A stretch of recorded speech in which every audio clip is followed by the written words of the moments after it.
Brothers on the Wheel, pinakita na nga ng Honda Motorcycle Philippines sa Inside Racing Motorcycle Show ang kanilang bagong 2025 CBR 150R. Tampok nga yan sa ating walk-around review, pero bago tayo magpatuloy sa mga nais suporta ng ating YouTube channel ay huwag nyo pong skip ang ads. At kung dito naman kayo sa Facebook nanonood, i-share nyo na po ang ating episode. Kaya mga brad, let's go! Sa go! Get ready, drop the beat.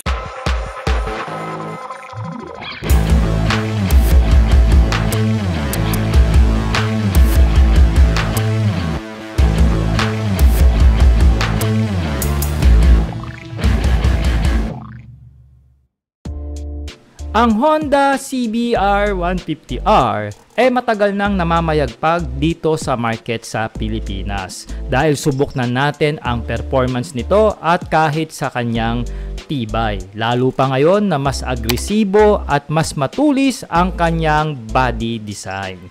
Dito sa harapan mga brothers, makikita natin na meron itong smoke black na windscreen at foldable naman ang kanyang side mirror kung sakaling magtatrack ka o kung gusto mong tiklopin ang kanyang mga salamin, no?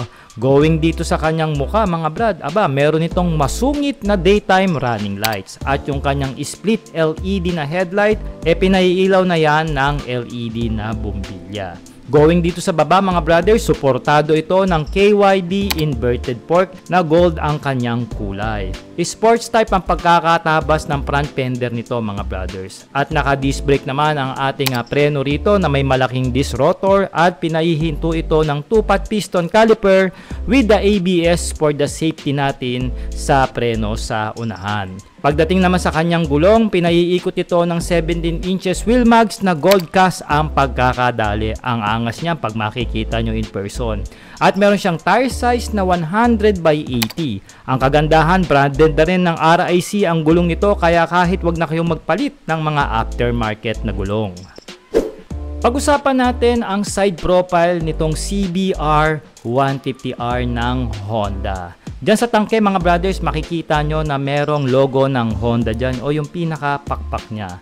And then sa side fairings niya, nandyan na yung CBR 150R at syempre dun sa taas yung kanyang racing. At nandito pa rin yung original letterings ng Honda pagdating sa kanilang belly pan. Alam nyo, napakaganda ng design dito ng Honda dahil makikita nyo marami siyang mga air intake na makakatulong pag nag-high speed na yung motor siklo, no? At yung mga food pegs nito is made na po sa aluminum at nakaposisyon po yan sa pangkarera para hindi basta-basta sasayad kung sakaling binabanking na natin itong si CBR 150. And speaking of banking mga brothers, meron na nga pala itong safety dahil nilagyan ito ng Honda ng bank angle sensor.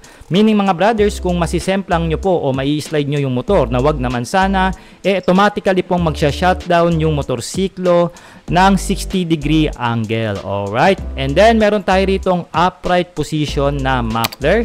Syempre para hindi sumaya dyan. At may kulay yan na high temp na black at meron na rin yung heat guard na kasama. Ang tip nito mga brothers is color gray po yan at naka single exit muffler po tayo dito. In rear section mga brothers on the wheel, makikita natin ang matulis na taillight, no? Split na po yan sa dalawa kaya naman napakaangas. At syempre pa nandyan may makikita rin tayong air intake. Wala na po siyang grab bar mga brothers dahil isa po itong sports bike. Meaning pag umangkas po kayo rito sa CBR 150R, kakapit na po kayo sa mismong tangke niya, no? So meron tayo ritong short fender dahil isa itong sports bike. Tapos naka-external ang ating LED turn lights dito. Ang maganda pa rito, may sariling ilaw ang plaka at meron na rin itong reflector for visibility sa gabi. Meron tayo ritong tire size mga brothers na 130 by 70 at branded na rin ito ng RIC brand. So makapit ito kahit wag na kayong magpalit. Ang sabi ko nga kanina, naka gold cast ang mags nito kaya naman dagdag angas para sa kanyang pormahan. Pinaihinto ito ng single pot piston caliper pagdating sa preno, branded na rin yan ng Nissin. At syempre nilagyan na rin ito ng Honda ng ABS for the safety natin sa braking. Meaning dual channel po yung kanyang ABS. Sa cockpit ng motor mga brothers, makikita natin ang kanyang color digital meter. Bali nandyan yung kanyang RPM sa taas, yung speed meter sa gitna. Meron din itong gear indicator at syempre sinamahan na rin niya ng fuel meter at orasan at yung ating odometer. Sa baba mga brad, makikita natin yung mga basic indicators dyan like left and right, high beam indicator, engine check, neutral, engine temperature at syempre pa yung ABS. Dito naman sa manibela, ito merong clip-on handlebar at merong mga basic switches katulad dito sa kaliwa, busina, left and right, high beam, low beam at pass light. Dito sa kanan, electronic starting na lang ang meron dyan. At meron din ito mga brothers na standard na levers pagdating dito sa kanyang clutch at preno. Ang gusto ko pa dito, yung handle grip niya malaki po yan. Kahit mga large na kamao, kasyang-kasya dyan. At meron itong quality na N-bar na bakal. Pagdating dito sa kanyang gas tank mga brothers, kaya po nitong magkarga ng 12 liters fuel tank capacity. At ayon po sa Honda mga brad, kaya po nitong makatipid ng 41.5 km per liter. At lagi ko nga sinasabi, ang ating fuel consumption ay magdidepende po yan sa inyong riding habit, bigat, at road condition na daraanan. Pagdating naman sa kanyang dimension mga brothers, meron itong seat height na 788 mm. Hindi nga tayo nakapag-bike pit dito dahil nga bawal upuan. Pero masisigurado ko mga brothers, kung mga 5'3 kayo pataas, siguradong hindi kayo mahihirapang maninuhin o i-manage itong si CBR 150R ng Honda. At meron naman siyang ground clearance na tumataas ng 151 mm. So above minimum po ito. So yung mga malalalim na lubak at mga nakakabwisit na hams, kaya-kaya pa rin daanan nitong Honda CBR 150R. At meron itong total weight po na 138 kg, kasama na po dyan yung full tank at engine oil ng mismong motorsiklo. Pinatatakbo nga ito ng 149cc, single cylinder na merong 4 na valve. Siyempre pa, naka-double overhead cam na rin ito with the liquid cooling pagdating sa makina dahil po mataas ang kanyang compression ratio na umaabot ng 11.3:1. Habang meron itong boring stroke na 57.3 by 57.8 mm.